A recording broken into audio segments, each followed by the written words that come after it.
ನೀನ್ ಹೇಳಿದ್ದು ಕರೆಕ್ಟು ಕಣೋ ಮಿಥುನ್. ಸಪ್ತಮಿ ಮತ್ತೆ ಶ್ರೀಮಂತ್ ಜೋಡಿ ಮೇಡ್ ಫಾರ್ ಈಚ್ ಅದರ್ ಜೋಡಿನೇ. 36 ಗುಣಗಳು ಸರಿಯಾಗಿ ಮ್ಯಾಚ್ ಆಗ್ತಿದೆ. ಅದ್ರಲ್ಲೂ ಇವ್ರಿಗಿರೋ ಬಿಕಾರಿ ಗುಣಗಳಂತೂ ಸಖತ್ತಾಗಿ ಮ್ಯಾಚ್ ಆಗುತ್ತೆ.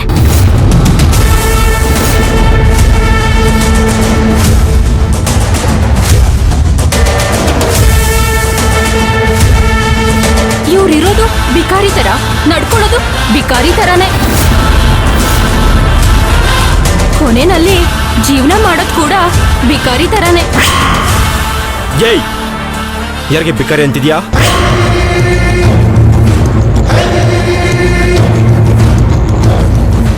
ಅಯ್ಯೋ, ಇಲ್ಲಿ ಇನ್ಯಾರಿದ್ದಾರೆ? ನಿನ್ನೆ ಬಿಕಾರಿ ಅಂತಿರೋದು. ಅಷ್ಟು ಅರ್ಥ ಆಗ್ತಿಲ್ವಾ ಅಣ್ಣ?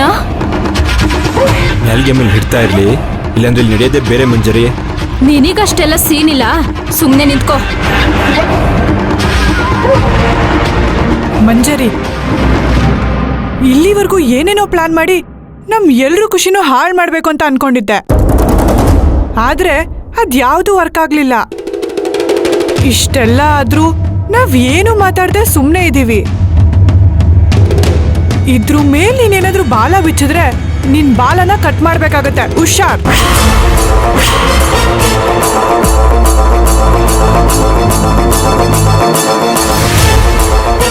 ಮನೆಗೆ ಹೋಗಿ ನೀರ್ ಹಾಕೋ ನೀನು ನನಗೆ ವಾರ್ನಿಂಗ್ ಕೊಡ್ತಿದ್ಯಾ?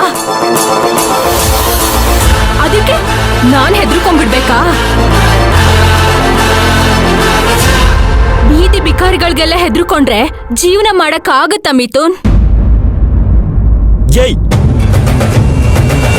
ಸುಮ್ನೆ ಇರಿ. ಕೊಚ್ಚೆ ಮೇಲೆ ಕಲ್ಲು ಹಾಕದ್ ಬೇಡ. ಏಯ್, ಯಾರನ್ ಕೊಚ್ಚೆ ಅಂತಿದ್ಯಾ? ಏ ಬಿಕಾರಿ, ನೀನು ಕೊಚ್ಚೆ, ನೀನ್ ಗಲೀಜು. ನಿನ್ ಜೊತೆ ಇದೆಯಲ್ಲ ಈ ಗ್ಯಾಂಗು, ಎಲ್ಲ ಬಿಕಾರಿಗಳ ಗ್ಯಾಂಗು.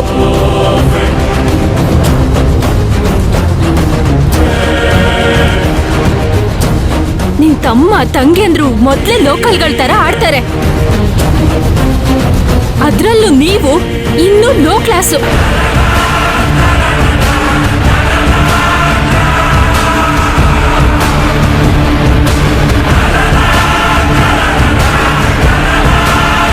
ಹೇ ಮಂಜರಿ, ಸುಮ್ನೆ ಕಾಲ್ ಕರ್ಕೊಂಡು ಜಗಳಕ್ಕೆ ಬರ್ಬೇಡ.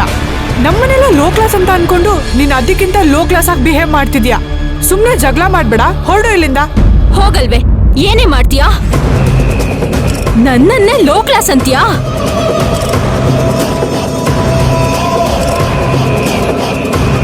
ದಿನ ಮನೆಗೆ ಹೋಗಿ ನೀರ್ ಹಾಕಿ 30 ರೂಪಾಯಿ 40 ರೂಪಾಯಿ ಇಸ್ಕೊಂಡ್ ಬರೋ ನಿನಗಿಂತ ನಾನೇನ್ ಲೋ ಕ್ಲಾಸ್ ಅಲ್ಲ. ಇನ್ನು ನಿಮ್ಮಪ್ಪ ನಿನ್ನಂತ 3 ಬಿಟ್ಟೋಳ್ಗೆ ಜನ್ಮ ಕೊಟ್ಟಿದ್ದಾನಲ್ಲ, ಅವನಂತೂ ದೊಡ್ಡ ಬಿಕಾರಿ.